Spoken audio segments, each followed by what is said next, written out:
जय हिंद। एक deputy commissioner को कंपनी का एक एजेंट फोन करता है। अब फोन पर कथित तौर पर दोनों के बीच में बातचीत होती है। एजेंट कहता है कि सर, हमारा जो माल आया है उसका पूरा मैटर आप देख लेना, ज्यादा पेनल्टी मत लगाना। अब बात दोनों के बीच में सेटल हो जाती है। कमिश्नर साहब कथित तौर पर इस बात के लिए राजी हो जाते हैं। कमिश्नर साहब कहते हैं कि आपका काम हो जाएगा। तकरीबन 1 महीने का समय गुजर जाता है और उसके बाद इन्हीं कमिश्नर साहब को रिश्वत लेते हुए रंगे हाथों गिरफ्तार कर लिया जाता है। इतना ही नहीं, कमिश्नर साहब के साथ कस्टम सुपरिटेंडेंट और उनके चपरासी को भी गिरफ्तार किया जाता है।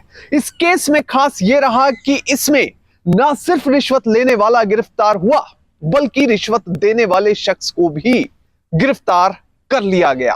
इस केस के बारे में बात करेंगे, पर सबसे पहले आपसे अपील कि आप बड़ी संख्या में हमारी वीडियोस को देख रहे हैं पर चैनल सब्सक्राइब नहीं कर रहे। अगर आप इस वीडियो को देख रहे हैं तो फौरन चैनल को सब्सक्राइब कीजिए, बेल नोटिफिकेशन ऑन कीजिए, वीडियो को ज्यादा से ज्यादा शेयर करें और इसके साथ ही अपना कमेंट करना ना भूलें। इस पूरे केस की सच्चाई जानने के लिए वीडियो को बिल्कुल आखिर तक देखें, कतई भी स्किप ना करें। और इस पूरे केस को समझने के लिए आपको चलना पड़ेगा दिल्ली, जहां पर डिप्टी कमिश्नर साहब अपने दफ्तर में बैठे हुए हैं। वहीं दूसरी तरफ custom house agent Ashok Yadav अपनी कंपनी के हित में कस्टम डिपार्टमेंट से आए दिन संपर्क करता रहता है। जब भी कोई कंसाइनमेंट आता, वो कथित तौर पर कस्टम डिपार्टमेंट से संपर्क करता और अपनी कंपनी के साथ कुछ भी गलत ना हो, जब पेनल्टी लगे तो वो ठीक लगे, इसे देखने के लिए अशोक की नियुक्ति एजेंट के तौर पर की गई है। अब दरअसल होता क्या है कि जब भी सामान विदेशों से कंटेनर में आता है या शिप के जरिए आता है, तो जब वो हमारे देश में आता है तो उस पर कस्टम ड्यूटी लगाई जाती है।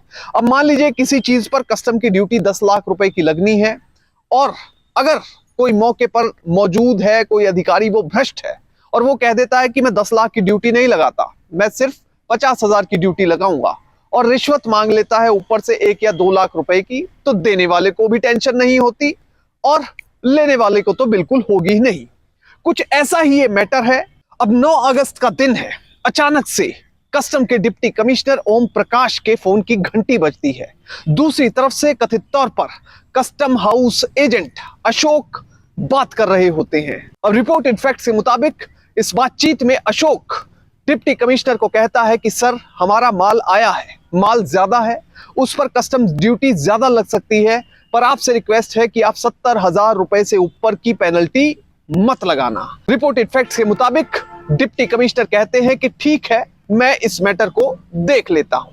अब इसके ठीक एक दिन बाद यानी 10 अगस्त को इनलैंड कंटेनर डिपो के एक कर्मचारी द्वारा उसी कस्टम हाउस एजेंट को फोन किया जाता है जिसका फोन कमिश्नर साहब के पास आया था।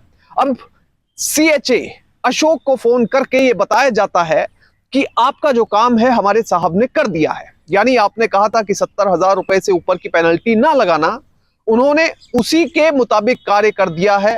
अब आपको जो पैसे देने हैं वो जल्द से जल्द पहुंचा दिए जाएं। अब जो सामने जो कस्टम हाउस एजेंट होता है फोन पर कहता है कि आप चिंता ना करें, पैसे आपके पास पहुंच जाएंगे। अब तकरीबन 20 से 25 दिन का समय बीत जाता है।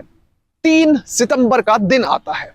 3 सितंबर को कस्टम हाउस एजेंट अशोक के पास मुंबई की कंपनी से फोन आता है। मुंबई की कंपनी जिसके लिए वो काम कर रहा था, मुंबई की कंपनी से जो फोन आता है उसमें कहा जाता है कि जो पैसे आपको डिप्टी कमिश्नर साहब को कथित तौर पर देने हैं, वो और उनके दफ्तर के जो और अधिकारी हैं उनको देने के लिए पैसे भेजे जा रहे हैं। आप ये पैसे सुरक्षित उन तक पहुंचा दीजिए। अब 3 तारीख को ये फोन आया। इसके ठीक 2 दिन बाद कस्टम हाउस एजेंट अशोक पहुंच जाता है कस्टम सुपरिटेंडेंट के पास और वो उनको कहता है कि सर, आपने 50,000 रुपए की मांग की थी, मैं 50,000 रुपए की रकम आपके लिए ले आया हूं। अब सुपरिटेंडेंट साहब ये 50,000 रुपए रिपोर्टेड फैक्ट्स के मुताबिक कथित तौर पर रख लेते हैं। अब इसके बाद ठीक 24 घंटे बाद यानी कि 1 दिन बाद 6 तारीख को कस्टम हाउस एजेंट द्वारा 72,000 रुपए की रकम जो डिप्टी कमिश्नर द्वारा कथित तौर पर मांगी गई थी वो दी जानी थी। अब जैसे ही एजेंट अशोक वहां पर पहुंचता है तो वो डिप्टी कमिश्नर को 72,000 रुपए की रकम अपनी जेब से निकाल कर देने लगता है। अब वहां पर सुपरिटेंडेंट और इसके साथ ही डिप्टी कमिश्नर साहब का चपरासी भी मौजूद होता है। पर तभी अचानक से सादी वर्दी में काफी बड़ी संख्या में लोग डिप्टी कमिश्नर साहब के दफ्तर की ओर बढ़ते हैं। वो तेजी से डिप्टी कमिश्नर साहब को पकड़ते हैं, उनके स्टाफ को पकड़ते हैं। अब ना तो कमिश्नर साहब को कुछ समझ आ रहा है, ना ही उनके स्टाफ को समझ आ रहा है। तभी पता चलता है कि ये जो अधिकारी हैं, ये जो लोग हैं जिन्होंने उन्हें पकड़ा है, वो सीबीआई के अधिकारी हैं।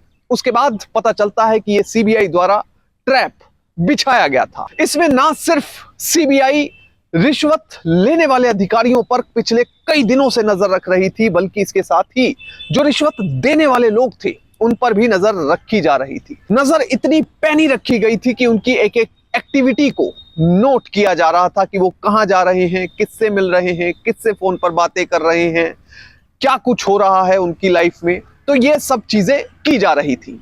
अब जब इन्वेस्टिगेटिंग एजेंसी को यह पता चला कि डिप्टी कमिश्नर स्तर का अधिकारी 72,000 रुपए की रिश्वत की मांग कर रहा है, तो उस समय इस ट्रैप को बिछाया गया। इस ट्रैप में अलग यह था कि यहां पर रिश्वत देने वाला शख्स एजेंसी के पास शिकायत करने के लिए नहीं आया था। एजेंसी को खुद ही भनक लगी थी कि बड़े स्तर पर रिश्वत लेने देने का काम इस डिपार्टमेंट के कुछ अधिकारी, कुछ कर्मचारी कर रहे हैं।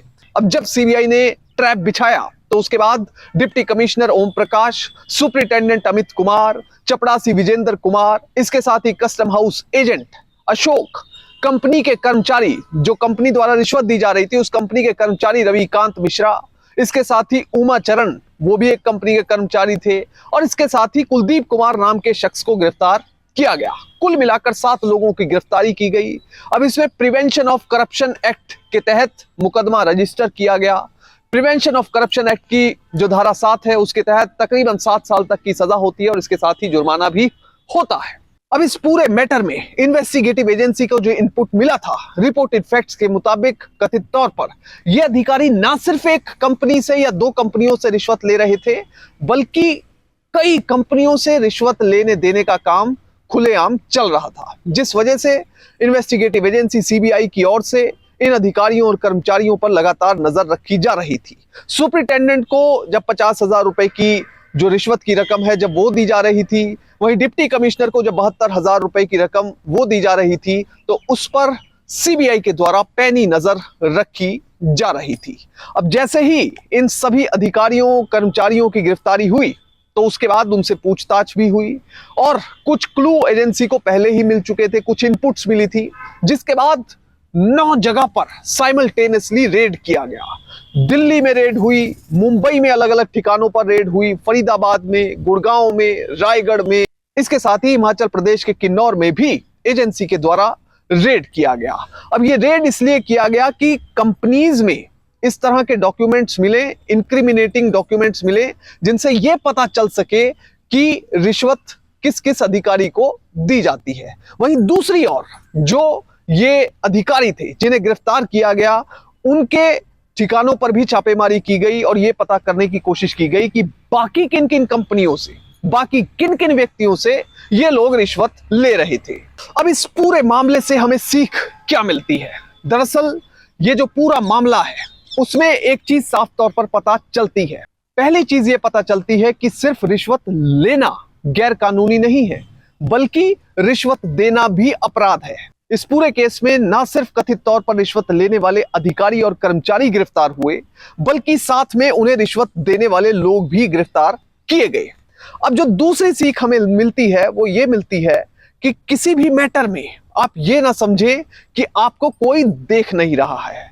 सीबीआई को भनक लगी थी कि कुछ अधिकारी और कर्मचारी रिश्वत के इस काले कारोबार में लिप्त हैं और इसी क्रम में इन्वेस्टिगेटिव एजेंसी के द्वारा इस मामले में लगातार इन अधिकारियों पर, इन कर्मचारियों पर नजर रखी जा रही थी और जिस दिन रिश्वत की रकम दी जानी थी उसी दिन इन अधिकारियों और कर्मचारियों को रंगे हाथों रिश्वत लेते हुए गिरफ्तार कर लिया गया।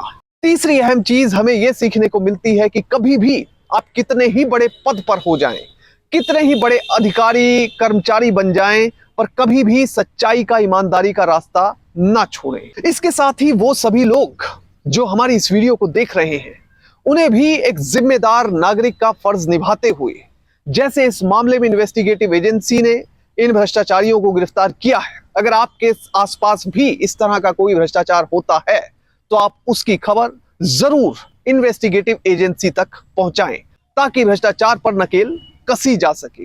क्योंकि ईमानदार और सजग नागरिक ही एक सशक्त और विकसित राष्ट्र की स्थापना कर सकते हैं। जय हिंद।